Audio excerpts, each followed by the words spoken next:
I often get asked what mechanical keyboard I recommend, and I'm always like, I don't know, what form factor are you after? So today we're going to talk about the main different form factors that are available, especially in the pre-built market.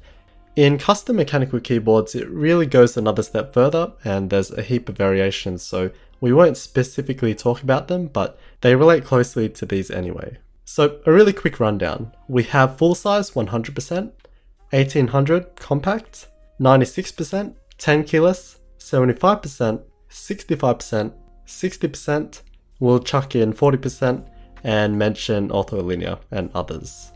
And these are what I would regard as the main form factors, and the percentages don't exactly match the actual percentage relative to a full size, it's just what they're called. So let's start off with a classic full size or 100%.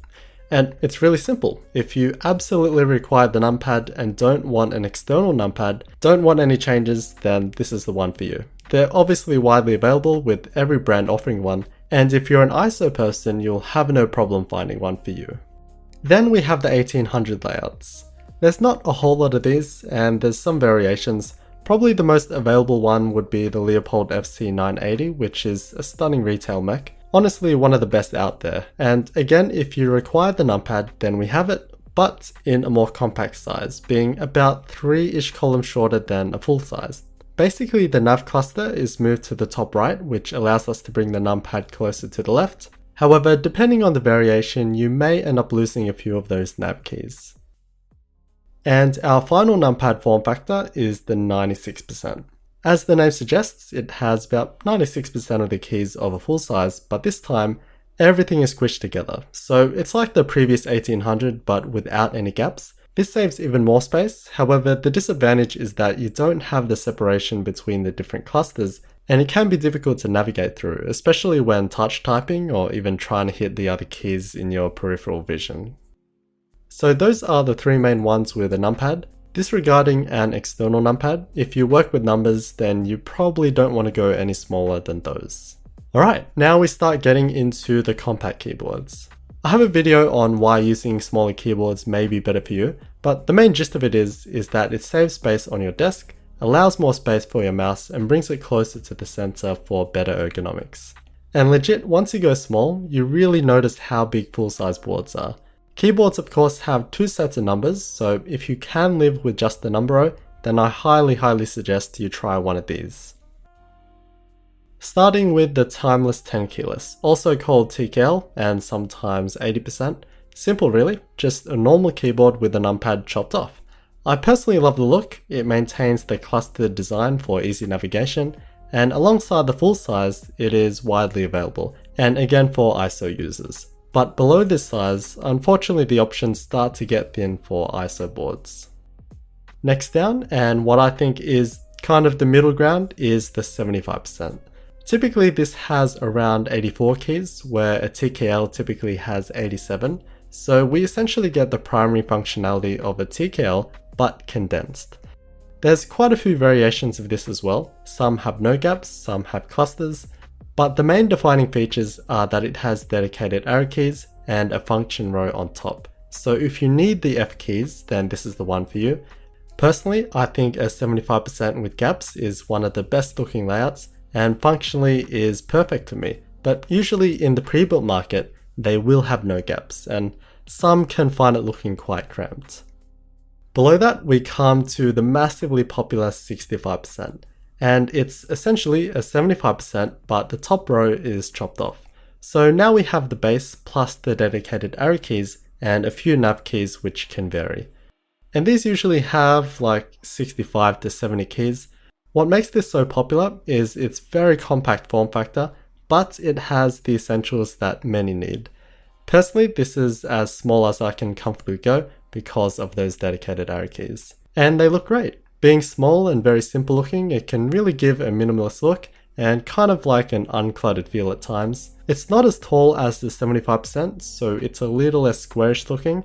There's also quite a range to choose from, even in the budget market, which is great to see, from the likes of Drevo, Durgod, then we have guys like Ducky, Barmilo and Leopold, and of course there's some really great value lower end customs from KVD fans with the Tada 68 and Tofu 65. And this is where it starts getting a bit too small for a lot of people, and these are the 60% boards. Still, these are massively popular, especially with the Vortex poker keyboards in the earlier days, the AN Pros, and more recently the Ducky 1-2 Minis. And they're also hugely popular in the custom world as they're very standardized. But yeah, the biggest thing missing are the dedicated arrow keys. As said, I personally find it difficult to use, and I'm sure it's the same for a lot of other people. And this is where using layers comes more into play. So usually to access the arrow keys, you have to press a function key along with other keys. And that will be the case for all the other missing keys. Sometimes I even program them to be in the bottom right corner, as I don't use those keys often.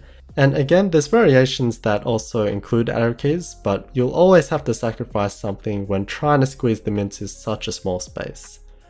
But those are the key words: small space. Tiny boards, amazingly portable, and can be really efficient if your use case allows it. There's an absolute ton of these 60% boards available now. You can get them from like $30, and the budget end will all nearly be the same thing, as you can't vary that much in case design. The 40% gang. Yeah, they're essentials, I would say. I've hardly used them. I've used the Vortex Core just for review and personally found it difficult to use. Of course it takes time, as you're going to be missing a lot of keys, so a lot of the stuff will be accessible with key combos on different layers. But if you can use it, then you get an amazingly tiny keyboard that you can literally put in your pocket. You could also argue that you have everything in immediate reach, because even with 60% you have to move a little bit. And just a few mentions: there's ortho-linear boards that have keys in a grid rather than staggered, and those are available in a range of sizes. There's split keyboards, which are usually made for ergonomics, and there's variations with every form factor. But I'd say the left-hand numpad would be the biggest variation in regards to actual use. So having a numpad on the left allows you to have more space for your mouse, and basically get those ergonomic benefits of smaller keyboards.